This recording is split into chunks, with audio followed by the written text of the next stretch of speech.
Hasina syndrome আসছে। হাসিনা সিনড্রোমটা কি? আসিফ মাহমুদ সজীব ভুঁইয়া তার এখানে একটা উপজেলায় নিয়েছেন 450 কোটি টাকা বরাদ্দ, তার উপজেলায় ইনফ্রাস্ট্রাকচার ডেভেলপমেন্টের জন্য। আর হাসনাত আবদুল্লাহর উপজেলায় দিয়েছেন 350 কোটি টাকা। আর এই তুলনায় অপরাপর জেলাগুলির বরাদ্দ কত শুনুন। পিরোজপুর জেলায় 13 কোটি টাকা ইনফ্রাস্ট্রাকচার ডেভেলপমেন্ট, খাগড়াছড়ি উপজেলায় 14 কোটি টাকা, কক্সবাজার উপজেলা একটি আন্তর্জাতিক জেলা যাকে বলা হয় ট্যুরিস্ট অ্যান্ড আদার্স 16 কোটি টাকা, রাঙ্গামাটি 16 কোটি টাকা, জয়পুরহাট 17 কোটি টাকা।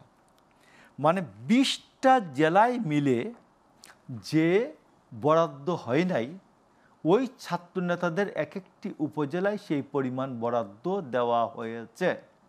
আমার কথা হলো হাসিনা এরকম না তো যে ওই জেলাগুলো থেকে সেভাবে চাওয়া হয়নি যে কি খাতে এই বরাদ্দগুলো হবে। আমি আপনাকে বলছি, আমি যে জিনিসটা আপনাকে বোঝাইতে চাচ্ছি, হাসিনা সিনড্রোমটা হচ্ছে এক গোপালগঞ্জে যে বরাদ্দ দেওয়া হতো 20টা জেলা মিলে সেই বরাদ্দ হতো না।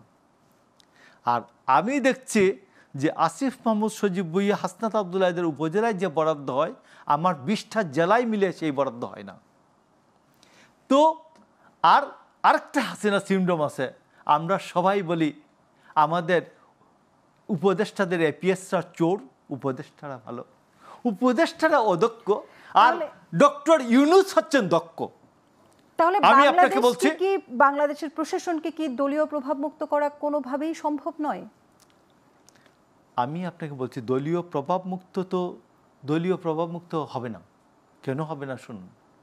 শেখ হাসিনা যেসব কারো বাবা বিএনপি করেছে অথবা কারো শ্বশুর জামাত করেছে, এই জন্য তাকে অ্যাসিস্ট্যান্ট সেক্রেটারি বানিয়ে রাখা হয়েছে 17 বছর, তাকে দেওয়া হয় নাই।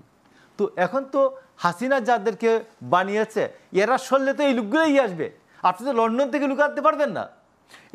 যাদেরকে ট্যাগ দিয়া, যাদেরকে ডিজিএফআই, এসবি, এনএসআই এই সবাই বলেছে যে এর অমুক জায়গায় বিএনপি কানেকশন আছে, এই জন্য ওকে প্রমোশন দেওয়া যাবে না।